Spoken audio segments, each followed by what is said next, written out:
Hello everyone. आप सभी का अपने चैनल यूजीसी नेट साहित्य संदेश में स्वागत है। और आप सभी को ज़्यादा से ज़्यादा चैनल को लाइक शेयर एंड सब्सक्राइब जरूर करना है।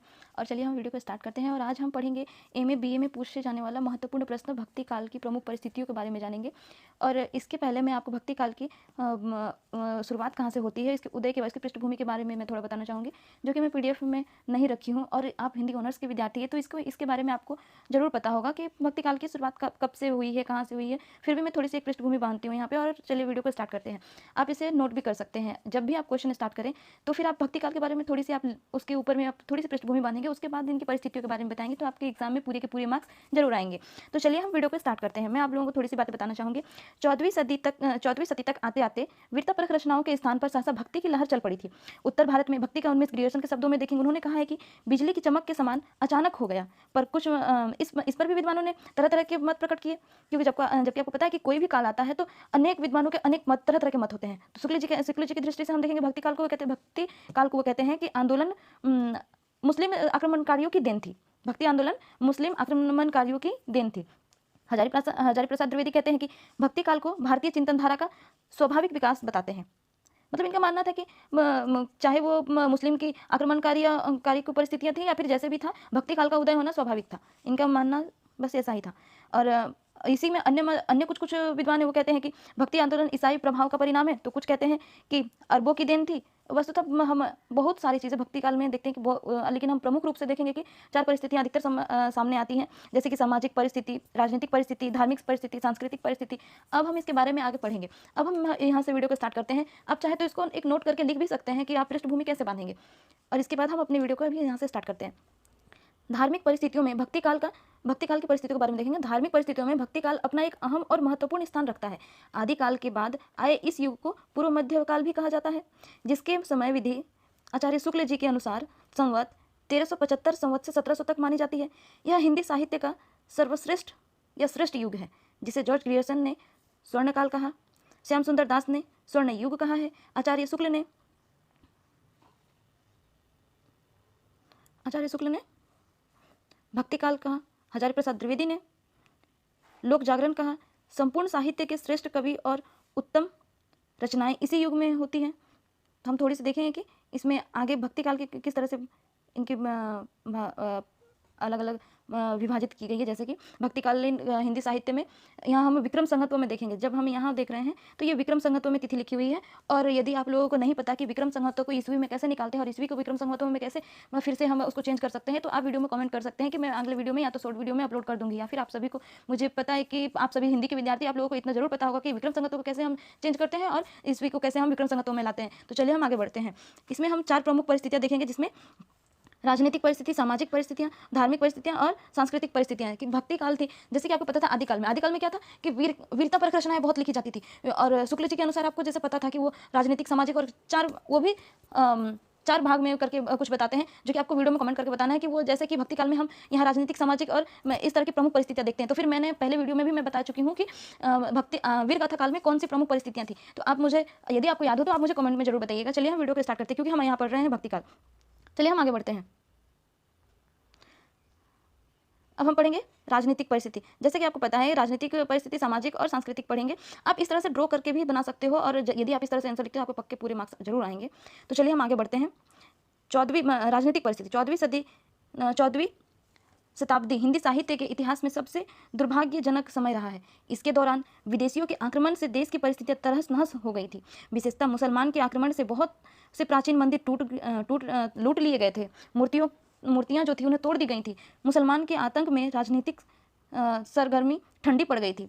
देश के विभिन्न क्षेत्रों में इनका जमावड़ा होने लगा था। इसके द्वारा शहर या नगर बसने लगे थे। हिंदुओं के धर्म ग्रंथ जला दिए जाने लगे। बड़े बड़े साधु सन्यासी के सिर कलम कर दिए जाने लगे। राजपूतों के आपसी मतभेद तथा हिंदुओं में एकता की कमी के कारण स्थिति बद से बदतर हो गई। होने लगी थी। बड़े बड़े भाट और चारण के ओज समाप्त हो गए थे। अंततः मुसलमान शासकों की अधीनता स्वीकार करना ही एकमात्र सहारा था, या फिर क्या ही करते। वहाँ के उस समय के लोग इतने आतंक भर गए थे और वहाँ पे वो मुस्लिम धर्म अपनाने के लिए उन्हें प्रताड़ित करते थे। तो फिर उन्हें मुस्लिम धर्म में ही जब तक नहीं अपनाएंगे तब तक उन्हें प्रताड़ित करना ही पड़ेगा, और यदि वो अपना लेते हैं तब पर भी उन्हें मजदूरों की तरह खटवाएंगे ही। वो लोग ना जी सकते थे ना मर सकते थे। उन लोगों के लिए दोनों तरफ एक कुआं और एक खाई के समान हो चुका था, जिससे जीवन की रक्षा हो, मतलब कि वो लोग क्यों अपना रहे थे मुस्लिम धर्म? ताकि उनके जीवन की रक्षा हो सकती थी। लेकिन ऐसा तो बिल्कुल नहीं था कि वो लोग मुसलमान यदि बन जाएं तो मुस्लिम लोग हिंदुओं को प्रताड़ित करना, उन्हें मजदूरी कराना या तो कुछ भी प्रताड़ना करना उन्हें छोड़ सकते थे। ऐसा बिल्कुल भी नहीं था। आगे हम देखते हैं इनके कुछ पॉइंट्स, जैसे राजनीतिक परिस्थितियां हैं। तो यदि आप इस तरह से लिखते हैं या फिर हम इसमें बिंदु के माध्यम से लिखेंगे राजनीतिक परिस्थितियां कैसी होंगी।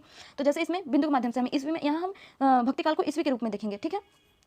यहाँ सन 1375 से 1526 तक उत्तर भारत में तुगलक वंश और सैयद वंश, लोधी वंश, तत्पश्चात मुगल आदि अनेक राजवंशों का शासन रहा।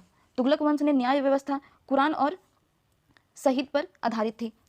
बाबर, हुमायूं, अकबर, जहांगीर और शाहजहां आदि का शासन भक्तिकाल की समय सीमा में ही थे। इसके अलावा कुछ वर्षों तक शेरशाह नामक अफगान का भी शासन रहा। फिर आगे बढ़ते हैं। जहां फिरोज शाह तुगलक हिंदुओं के प्रति अहिंसक था, वहीं शेरशाह ने मालगुजारी और कर की उचित व्यवस्था की। अकबर ने अन्य मुगल शासकों की अपेक्षा हिंदू जनता के प्रति अधिक सहिष्णुता थी तथा उनके शासनकाल में भू व्यवस्था में भी पर्याप्त सुधार हुआ। राजनीतिक दृष्टि से यह काल हिंदुओं के लिए पलायन का काल था। इस तरह देखा जाए तो भक्ति काल के आरंभिक दिनों में इस्लामिक आक्रमणकर्ताओं के आगमन से यह काल उथल पुथल, युद्ध, संघर्ष और अशांति का काल रहा, किंतु बाद में धीरे धीरे शांति और स्थिरता की ओर बढ़ा। अब हम आगे देखते हैं सामाजिक परिस्थिति। सामाजिक परिस्थिति में देखेंगे हम राजनीतिक परिस्थिति जब देश में पैर पसारने लगी तब मुसलमानों का ही बोलबाला था। समाज में इन्हीं की चलती थी। मजहबी जोहाद के जोश से मुसलमान जिहादों के जोश से मुसलमान हिंदुओं पर हर तरह से हावी थे। इनका अत्याचार असहनीय हो गया था। हिंदुओं पर धर्म के नाम पर जजिया नाम का अतिरिक्त कर जबरन लगाया गया था। परिस्थितिवश हिंदू मजबूर थे। ये निष्फल क्रोध से, घृणा से अभिभूत होकर मुसलमानों के मलेक्ष कहते थे, उन्हें मलेक्ष नाम से पुकारते थे। हिंदुओं में पारंपरिक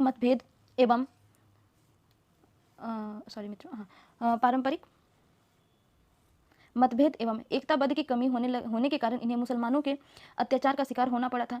कई मुसलमान शासकों ने सैद्धांतिक तौर पर पारंपरिक राजनीतिक षड्यंत्र के माध्यम से हिंदू राजाओं के साथ संबंध स्थापित कर लिया था। समाज के कुछ वर्गों की स्त्रियां अपना मान सम्मान बढ़ाने के उद्देश्य से आत्महत्या करने लगी थी। कुछ आतंकियों से सुरक्षित रहने के लिए सती प्रथा, पर्दा प्रथा तथा जोहर व्रत प्रचलन जोर से पड़ने लगा था। हिंदू धर्म में बाह्याडंबर कांड का बोलबाला था। वंश की पवित्रता को ध्यान में रखते हुए हिंदू समाज में ठेकेदारों ने अपने रहन सहन, खान पान तथा विभिन्न प्रकार की पारंपरिक प्रथाओं को अत्यंत जटिल एवं कठोर बना दिया था। नारी को उपभोग के माध्यम माना जाता था। निम्न वर्ग के लोगों का जीवन स्तर बिल्कुल निम्न स्तर का था। वे किसी प्रकार से जीवन जीने के लिए विवश थे। अब फिर हम इस पॉइंट में भी हम आगे इसमें भक्तिकाल, राजनीतिक परिस्थिति हम देखें, सामाजिक परिस्थिति के भी कुछ बिंदु देखेंगे। अब ऐसे बिंदु जरूर दें। और फ्रेंड्स, मैं इतने सरल भाषा में भक्तिकाल के यहाँ आपके नोट्स प्रोवाइड करा रही हूँ कि आप इतने आसानी से वो लिख पाएंगे, पूरी कॉपी भर के आएंगे आप। चलिए हम इनके कुछ पॉइंट्स देख लेते हैं। भक्तिकाल में भारतीय समाज प्रमुख रूप से दो वर्गों में विभाजित था। माफ कीजिएगा दोस्तों।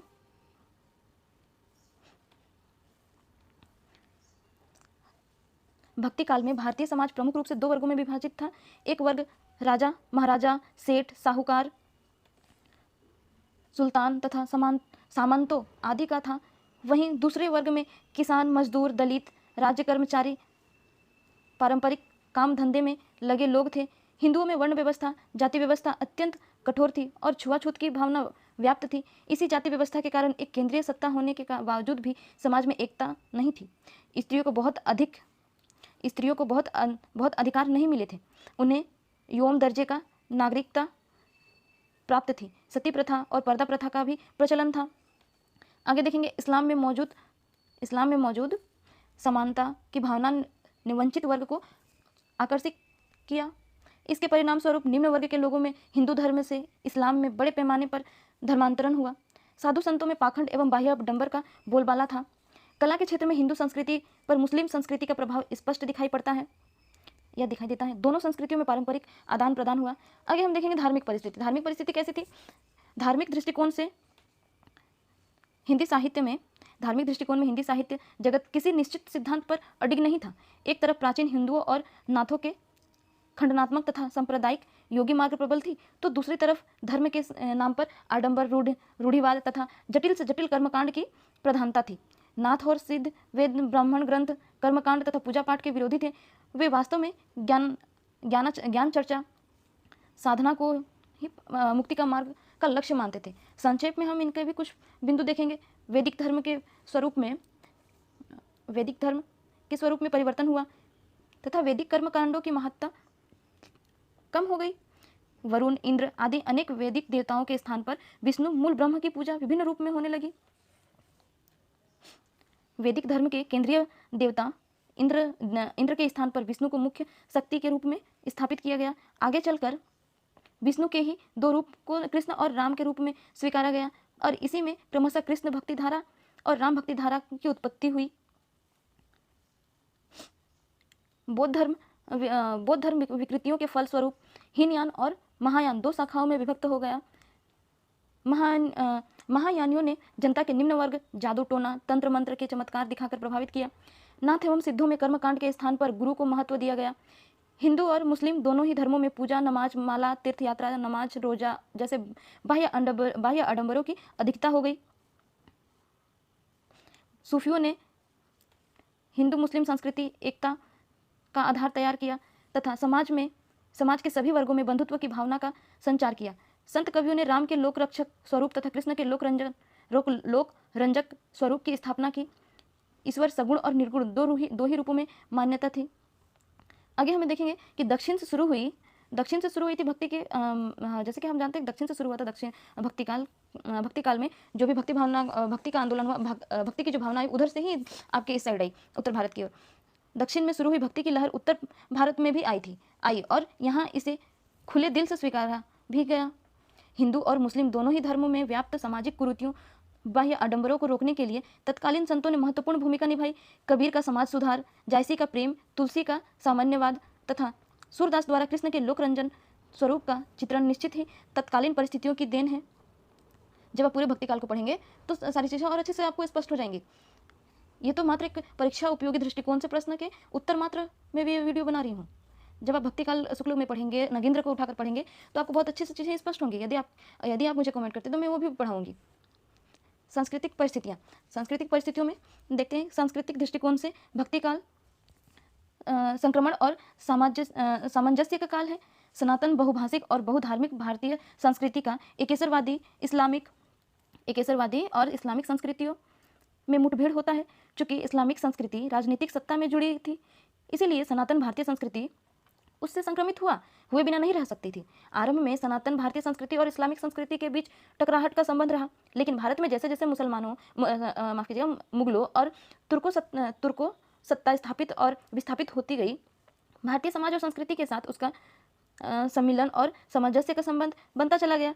यह सम्मिलन और सामाजिक, राजनीतिक, धार्मिक, साहित्यिक, भाषाई सभी स्तरों पर बढ़ता चला गया। इस संदर्भ में नकार और स्वीकार दोनों स्थितियां दिखाई देती हुई नजर आई। इस संदर्भ में नकार और स्वीकार, ध्यान दीजिएगा, नकार और स्वीकार दोनों स्थितियां दिखाई देती हैं। आप सभी चैनल को लाइक, शेयर और सब्सक्राइब जरूर कर दीजिएगा। और उम्मीद करती हूँ आपको वीडियो अच्छी लगी होगी और वीडियो को ज़्यादा से ज़्यादा शेयर, कमेंट जरूर कीजिएगा। मैं कोशिश करूँगी कि आगे और भी वीडियो आपकी अच्छी आए। चलिए हम यहीं पे वीडियो को स्टॉप करते हैं।